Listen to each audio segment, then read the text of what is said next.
We have a saying in wrestling, you can't fake gravity. Falling down hurts. Yeah. And so when you get thrown down, thrown into, thrown over, thrown through things, so you really feel the effect of it. Welcome back to Under Oath. Today we're talking to Ray Lloyd, American martial artist, professional wrestler, and actor.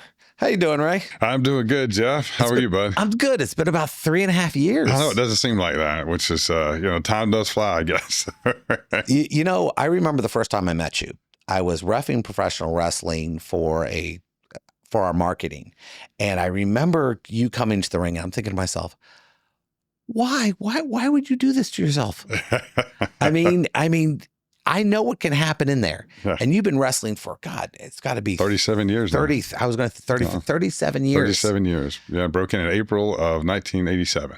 Now, you realize the insanity of what I'm talking about. I really do. I run half marathons every once in a while, and people go, I'm nuts. And they even say I'm nuts for reffing professional wrestling. But if I was actually a wrestler, I think everyone in my office would just put me away. They go, you need help, Jeff. Yeah. It's I tell you what, it demands a lot of you, and you get hurt a lot, you get injured a lot, which is I've learned was a big difference between getting hurt and getting injured.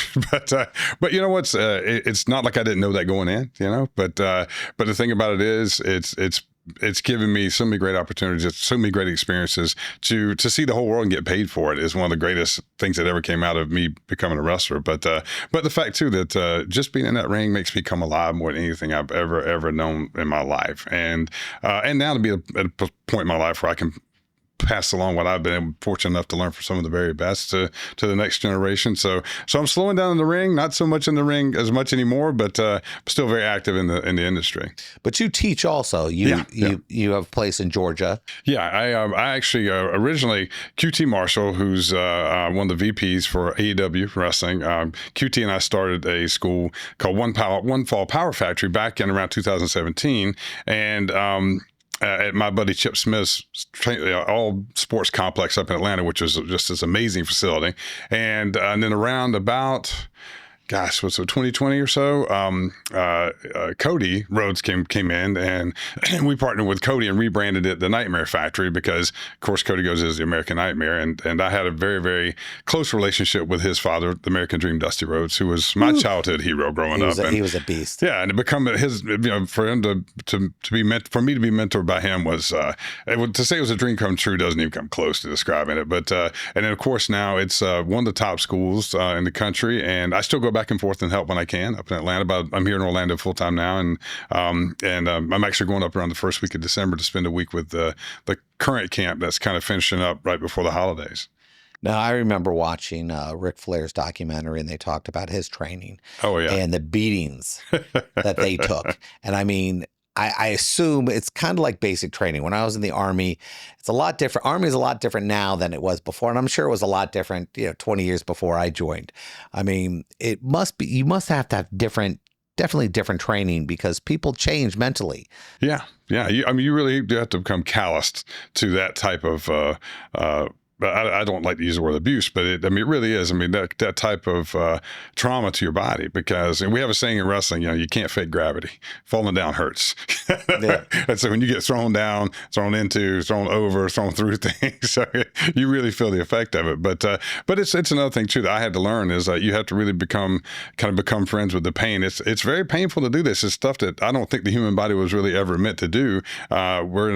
People always say, oh, well, that ring must have a spring under it. I'm like, well, I haven't found that spring yet underneath the ring. And the wrestling ropes, as people like to call them, are like for most of the time of my career, were basically very tightly strung cable with just one layer of tape around it. So it takes some getting used to just for your body to get used to that type of strain and trauma every day. Just hitting the ropes and just falling in the middle of the ring. But you get used to it. You get used to it after a while, which is one of the reasons why most wrestlers who wrestle full time don't really enjoy taking time off, because even if you take a couple weeks off and you come back, your body has to kind of get readjusted to all that again. So there's definitely a soreness phase you have to go back through again.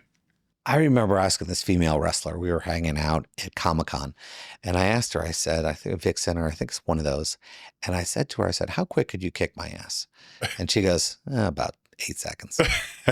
And I was laughing. I go, I know people wrestle hurt. What's the worst thing you wrestled with? She goes, well, I broke my leg 1 minute into the match and I had to keep going for another 9. Yeah. Now, I know this happens in the middle of the ring. I mean, you wrestled for, the world championship and everything else. And I read one thing. I want to make sure that you messed up your knee during the match. I did. And you have to continue on. Yes. I mean, you can't. I mean, there are things where you can obviously, clap out if you want to, but I mean, you really can't. Yeah. It was actually, it was under the most intense circumstances. I was wrestling Bill Goldberg and Monday Nitro back during the Monday Night Ratings War when everybody was watching wrestling. And we were the main event match that night. So it was like just the worst recipe for a time to get hurt. but I did one of my signature, spinning leg sweeps, and it was totally my fault. I was too far away from him, so my knee hyperextended, and I ended up injuring my knee, tearing the meniscus in my knee. And if the match is on YouTube, if you go back and watch it, you can tell the moment that it happens, because as soon as I complete the move, I immediately grab my knee, and then it literally was the same thing. Maybe a minute into the match, and I was thankfully it wasn't a super long match, but it's at that point because at that point I really didn't know how bad it was. I just knew whatever happened didn't feel good, and you get to know what those certain feelings are. And I just kind of just said, I can't really say on air here what I said in that moment, but I just basically said, got to keep going. I mean, this is live. We were in the middle of this ratings war, and I'm main event on Nitro against, at that time, the hottest, wrestler in the world. I was like, I'll figure this out later. I'll figure the injury out later. We'll see how bad it is once we get out. But as soon as the match was over, and literally like just that emotional high came down just a little bit. I remember rolling out of the ring and the referee being right there. And immediately, as soon as my foot hit the ground, that's when the reality of the pain really set in. And limped to the back, flew back to Atlanta the next day, and got seen by our surgeon up there, and ended up having knee surgery and was out for like 5 months. But and then I was right back in it. So right back in. Now, your opponent at the time, Goldberg, I assume he realizes immediately that something's wrong. No, he didn't. I didn't say anything to him. I didn't say anything to him at all. Tell. Yeah. And it was one of those things where in that moment, it didn't seem like crippling enough for me to need to let him or the ref know in the moment. It was one of those where I thought maybe I just hyperextended it. And if, when you do that with your elbow or your leg, you kind of feel like, I can just walk it off, maybe I can just walk it off, and I realized that as we kept going that, pain wasn't going away, but it wasn't enough debilitating pain for me to not be able to stand. And it was, and like I said, you can imagine your adrenaline is jacked up to a level that, is one that when most people don't, have that going on. And so in that moment, it just seemed like it was something where I thought I sprained my knee. And I was like, okay, well, I sprained my knee, I can live with that. And then, just later found out it was a lot worse than that. So, when an injury happens like that, and you always hear that certain companies are like going, hey, listen, you guys are just like pieces. And they go, okay, next. When you get injured like that, does the company go, hey, listen, we want you to heal. We want this. We can't wait for you to come back. Or are they like going, okay, next? Who's next in line? Well, WCW was really good at that time. We had some really good doctors in Atlanta. And as I remember, the way things worked was, if you got injured, WCW they covered everything, but you had to come to Atlanta to see the doctors that were, that were partnered with the WCW. So for me, luckily, I lived in Atlanta, so we were able to I was able to get the surgery and then go right into therapy and rehab, and I worked really, really hard. And as soon as I could get to where I could go to the power plant, start moving around the ring, which was our training school at WCW. So I was doing both of those. So I fast tracked back, in 5 months, probably faster than most people would. But once again, even when I came back in the ring, there was still a little bit of that. I came back, and that's where I had the blue signature knee brace that I've worn the rest of my career since then. So, but it kind of just became a staple of the whole outfit. But yeah, I mean, there was always during that time, and the culture has really changed a lot for the better. During that time, it was because everybody wanted to be at that level, but either WWE or WCW at that time, because wrestling was so popular and so hot with the ratings. So you were deathly afraid of, as we say, losing your spot. And so if you got hurt, a lot of times it was just that unwritten rule back then. If you got hurt, and this is just me talking, but I know a lot of the other guys felt the same way. If it was, like I said, there's a difference between being hurt and being injured. If you got hurt with something like maybe you hyperextended your elbow a little bit, or you kind of sprained your ankle, you just for the most part, you got it taped up and you didn't really say anything. You just kept moving on, and you hope that stuff would heal up over time. But yeah, it's you didn't want to get injured because you didn't want, as they say in wrestling, you once you're off TV, for 6 months they forget all about you. Now I think it's down to maybe a few weeks. So you just didn't want to be off TV, especially during that time. So a lot of guys kind of, we had great athlete trainers that traveled with us, and they always, we always said that we were like Humpty Dumpty, we'd always just get back and get put back together again and go back out there. So, but in the wrestling business, you learn to live with pain. I mean, that's just part of it. I say to everybody that I help, train, I tell them it's not if you get hurt, it's when you get hurt. It's going to happen. It's like playing football or hockey or any collision sport. You're going to get hurt. It's just, how bad will you get hurt and how long will that take to heal? Now, the thing about professional wrestling that I really appreciate is there's an audience factor to it. There's an entertainment factor. These people want to be entertained.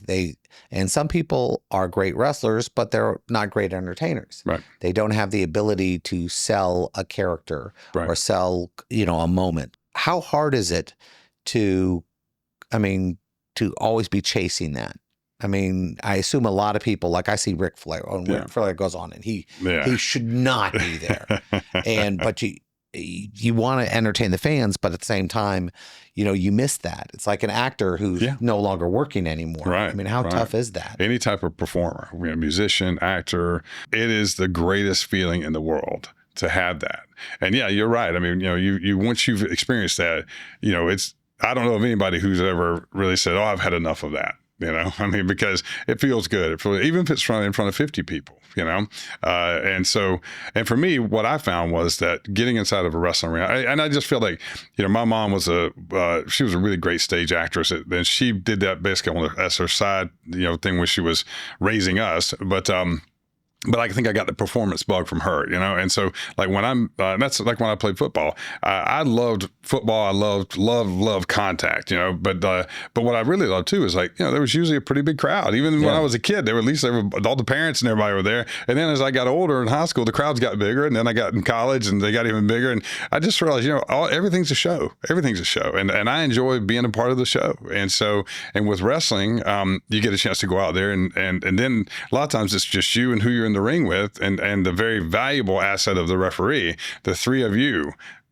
Can you entertain this audience? Can you make an emotional connection with the audience and entertain them? And as I always say, can you make that connection so that you're the one they're talking about on the ride home? And a lot of times that doesn't come down. It comes down to a lot more than just what your moves are in the ring. Now, you mentioned your mother was an actress.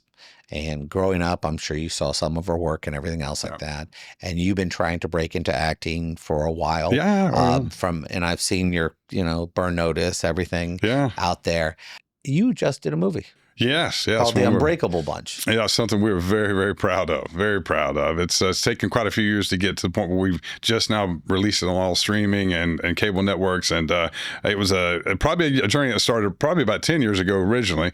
But the last 5 years, we actually started filming in November, December of 2019. So, really 5 years as of this month. And we shot some in January of 2020. And of course, the pandemic happened. And we really, and we almost 2 years went by before we were able to regather everybody back, just schedule wise, because we have a big ensemble cast in the movie. But the really cool thing is, I live in Orlando, and a lot of the wrestlers that are in the film live in Florida, but some live outside of Florida, and we actually shot pretty much the entire movie right in downtown Sanford and other spots around Central Florida. So that was something we're really proud of. We wanted to show off Florida in the movie, but it's a great movie about the camaraderie, the friendship, the loyalty that comes from in this story, the beauty of this group of guys coming together, all because they're passionate about one thing: professional wrestling. That's what brings them together. That's what bonds them as a family, and that's what gets to where they will stand back to back and watch each other, and fight for each other. And we wanted to make a wrestling themed movie that wasn't about the dark side of wrestling. Didn't poke fun at wrestling. It was one that actually celebrated everything that was really good and positive about wrestling, which is what made all of us fall in love with wrestling. So we wanted to make a movie that celebrated that and made the wrestling fan feel good about being a fan. Fans are tough. They are. Fans are tough. I mean, I reffed a match about a month ago or two ago. And man, for 3 months before it happened, I was getting emails. People were going, Jeff, you're going to ref this match fair, aren't you? And at the end of it, they go, Jeff, we hope you're okay. We hope this is going on. And this young lady hit me with a bag of rocks. That was what she hit me with. Let's just go with that. And, you know, you go, I'm going to be okay. But even the smallest things, you realize, you know, like that night, I got this major headache. Yeah. And I'm thinking to myself, you know, how many people get hurt and don't realize they're hurt? And they go, well, let me walk through it. Let me play through it. Right. How important it is, because a lot of people when they're young, they go, oh, okay, I can do this. I can do it. Like the knee injury you have. Yeah. For example, I used to jump out of airplanes. I have these same knee injuries and I can feel it. They don't realize you're going to pay for it later. Yeah. You know, what would you advise, you know, these young kids who think they're invincible and they do they're in their backyards jumping off ladders, trying to do those moments? Well, you know, and I do get it, because when I was younger and I broke into wrestling, you know, there was a certain amount of that I felt like I was kind of a little invincible too. So I know, and I've learned from veterans who were trying to tell me that, you know, some of it I listened to, some of it I didn't, just because of just being young. But the one thing I always circle back to is, and this is not going to stop everybody, but is because like you can sit there and say you're going to get hurt all day long to people, and that goes in one ear and out the other, which my experience is just find somewhere, if you're going to do all this crazy stuff, find somewhere that you know where they're training people correctly, and at least go through a 12-week camp or something where you'll learn all the fundamental ways to at least take the falls and take care of yourself, and equally important, take care of the other person who's giving you their body in the ring. You know, that's a big thing that doesn't get talked about a lot in our businesses. It's our job to both come out of there healthy in the match, you know, and so to create that illusion, suspension of disbelief of that we're beating the heck out of each other. And listen, there's a lot of things in wrestling where we hit in what we call safe areas, so there's real contact being made. But you know, we don't. If you wear your rear back and punch someone right square in the face with a very real, you know, fist of 5 knuckles, there's going to be real results, which is going to be, you know, a broken hand, a broken nose, blood. Those are the things that come from not being trained properly. So that's just my big thing, is find somewhere, and there are a lot of good schools now, a lot more than there used to be. Find somewhere good to get trained, at least through the basics, so that you can make sure you reduce your chance of getting hurt and reduce the chance of hurting somebody else. Now, one thing I do notice is that no matter how great a wrestler you are, you have to have an image. You have to have, I don't want to use the word character. Yeah. Gimmick. A gimmick. You have to have something that people like. I mean, you were Glacier for a long time. Yeah. And then eventually it was based on, like, let's call it a Mortal Kombat feeling about it. Right. And then you're like, okay, well, I think I might have played this one out. Right. You know, once a character plays out, you're going, okay, now I'm going to be Coach Buzz Stern. I mean, you always hear people talk about who they were beforehand. Like The Rock mentions the 80 characters he was before he became The Rock. Yeah.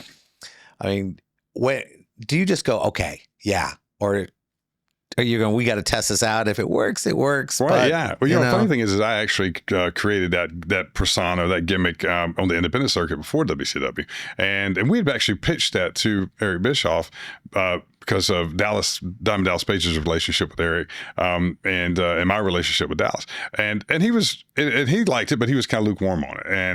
And then eventually the whole idea of the Blood Runs Cold thing, where the Glacier persona was created along with 3 other gimmicks. And so but I always kept it in my back pocket, because I knew it was a really good gimmick if I ever needed it. And back then, and really wrestling today, still at the top level, there's almost an ongoing change on the creative teams. We used to, at that time, call them the booking committees. And so at that time in WCW, when I was there, after about going into my 3rd year, they did a kind of changing of the guard of the booking committee. And I knew that some of the people coming on, it wasn't necessarily personal to me. They still weren't fans of the whole Glacier persona. And so I went to them proactively and I said, how about this? This, I know I can grow this beard and these sunglasses, and I can look completely different. I can and do this go this different way, and they liked it, and so we did it, and I did that for a while, and then the booking committee eventually changed again, and they wanted me to bring back the return of Glacier, so I shaved the beard, and Glacier came back. So yeah, it's been a wild ride, and I've been Glacier ever since. I mean, I still do a lot of conventions, a lot of appearances, and actually the funny thing is I had even made a point to, like, over this last couple of years, kind of maybe stop making appearances in the full my full outfit, and I realized that people really disappointed when they come to the table and they'd be and so I finally said, well, if I'm gonna do the appearances, then I'm gonna have to go all in on and give them that experience. And I realized that they wanted that experience, even though I'm older now, but thankfully, I still have hair, which I'm very surprised at 60 years old. I still have hair, but and I look somewhat like I did back when in WCW days. So yeah, I'd like to give the fans that experience. And unfortunately for me, it's a time for me to get reminded how much I touched some people's lives as far as their passion for wrestling, and whether I was their favorite or not. I bring back some memories of that time when they really, really, a lot of them were teenagers and now they're parents and they have teenage kids and they're coming to the table and talking, and that's a great feeling to know that you gave somebody some good memories, that they still hold on to. But once again, made that emotional connection. Will you ever surprise somebody like 15 years, 20 years later who's now succeeding in something? Right. And he goes, if it wasn't for you, that never would have happened. I've had that, and it's one of the best feelings in the world. It really is, because I tell, there's people, everybody has their own philosophy about how to pursue their dream as a wrestler or whatever. But, my philosophy is, to go the route of, like you said, and you hear everybody says we get a good education first. And of course that should be, but a lot of them haven't even really heard that. I've said it a million times, but sometimes I realize they haven't heard it, even once. But my thing is, like, I always say to them, like, you hear the stories of even some famous wrestlers saying, oh, there was a time when they had to live out of their car and all this. And I get that, John Cena, he told a great story about he chose to live out of his car when he was in California. It was his choice, so he could, reduce his expenses and then he had a plan for that. It was a reason why, and he actually enjoyed it. He showered at the gym where he worked out and all that. But I always tell people, you don't have to live out of your car to chase your dream, and frankly, you shouldn't. It's a tough thing. And I tell them, like, you still need to have a very real world, if you want to call it a survival job or whatever, where you pay the bills and you and then you chase your dream realistically. And a lot of people, they just say, oh, go for it and blah blah blah, but I mean, that's not the real world, and in wrestling, professional wrestling, there's another element involved that demands a lot of people chasing their dream, which is, I don't care how great of an athlete you are, I don't care how many boxes you check as far as potential superstar in wrestling, if there's that one box that sits over here that's called subjective, and wrestling is very subjective. And a lot of that is the people making the decisions. You may come in for a tryout, and this is like in acting as well, for TV and film. And for some reason, the decision maker, and this may sound, mean, but it's like, for some reason, there's something that you do or you say or the way you act or whatever that has nothing to do with your ability or whatever, or your look, but something that just rubs them the wrong way. And if they're the decision maker, especially in wrestling, they could say, okay, well, there's something that I don't get a good vibe for that person, and have no real reason, and just kind of say, no, I'm not going to recommend that person to get a dart match or something to be looked at. Whereas in pro baseball, football, any other sport, if you're a really great athlete, it doesn't really matter. Like, if you made somebody mad, they're going to sign you because they know you're going to help them win games, so that's the difference in wrestling. It's subjective to a certain degree, and what you as a wrestling fan like may not be what I like. So it's the same thing with scouts that are scouting wrestling. But there's certain things where, like anything else, the cream tends to rise to the top. And so, you see certain people and you go, okay, they have the goods. Let's give them an opportunity. Last thing I want to talk about, and I'm always fascinated by this because I do write comic books. Yeah. And people don't realize a hero, easy, so easy to write. Right. To create a good hero, not difficult. It's the villains you surround him with that either makes him good or bad. Right. In wrestling, they call it a heel. Right. For villains. Yeah. You've played a certain amount of that in your career. Which is fun. And people, it's always amazing to you that people say, "Oh, I love I Yeah. love Glacier. I love Yeah. this. I love it." You're going, man. These people seem to love the bad guy a lot. Yeah. Yeah. Well, How satisfying was that you're so good that they forgive you? yes, yes. And the first time I got a chance to be, for Glacier, to show the heel side of Glacier was when I did come back after Coast by Stern, and people, and there were people like, man, like I never knew you had that in you. And I was like, well, you guys never let me show it before. but there's a rule, like we say in wrestling. And this is one thing that people who are good heels, they follow this rule and this is when we talk terms of wrestling.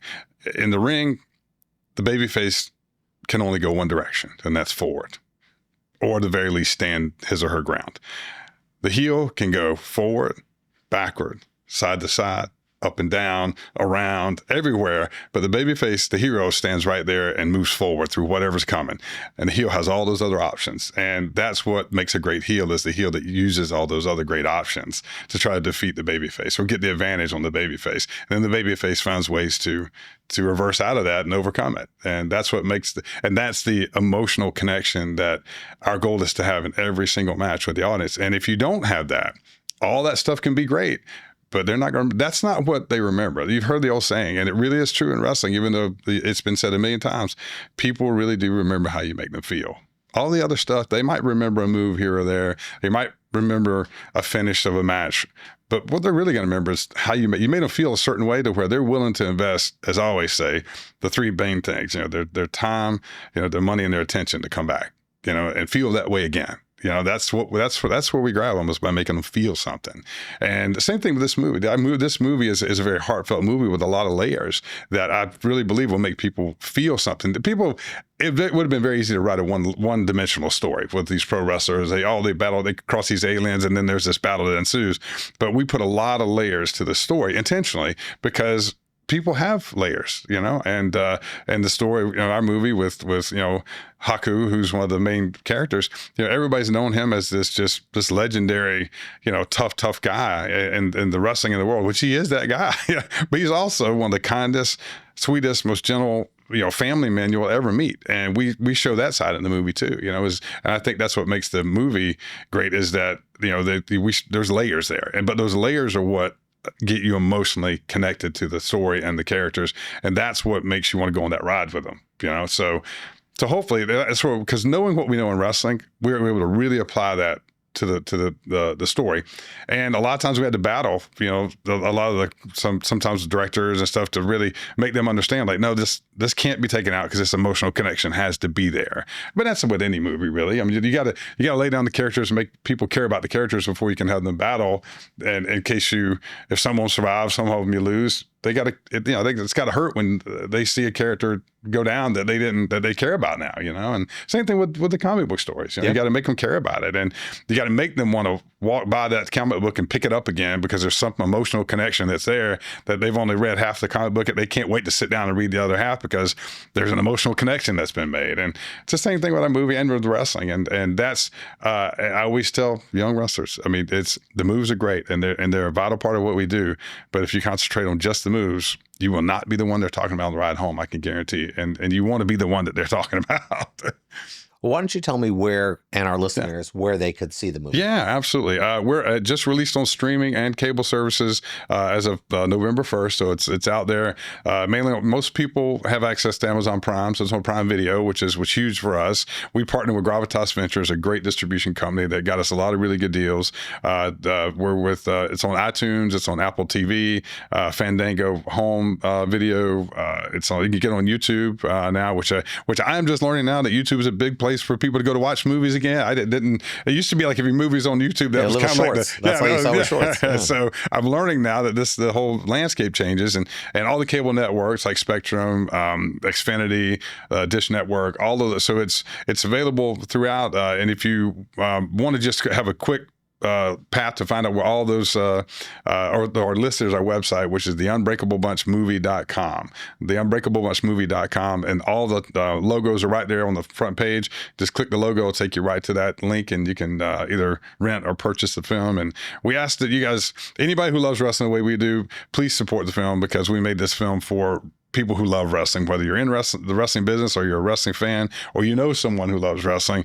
This movie is a good fun ride with an unbelievable ensemble cast of wrestlers, legendary Hall of Fame wrestlers, some great actors. And it's a movie that, like I said, we did it around it came in around an hour and a half. We wanted to make a movie that didn't ask you to sit there and give up 2.5, 3 hours every time.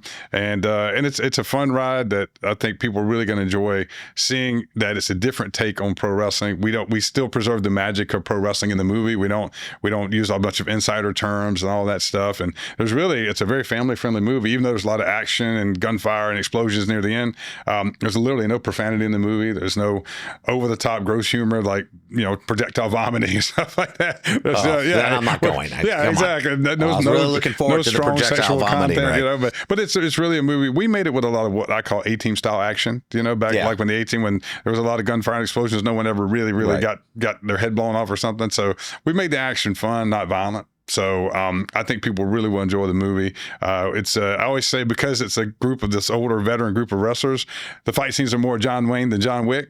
Yeah. but if you like the good old classic big punch and big kick type fight scenes, you'll get your fill of that in this. And there's a lot of pro wrestling in the movie. But at the end of the day, it's really a movie about the friendship, about the camaraderie and the friendship that develops when people are in the same lane, chasing the same dream with the same thing they're passionate about. And that's why we made the movie, was because that side of the story had never been told, and we felt it was time for that to be told. Well, I can't tell you, Ray. I remember meeting you a couple of years ago, and I've gotten to know you a little more throughout absolutely. the years. I mean, and how generous and caring you are to the people around you is amazing. So I want to thank you for being on my show. Thank you, Jeff. And I look forward to having you again. Thank you, man. I'd listen anytime you'll have me. I'll be here. You know that.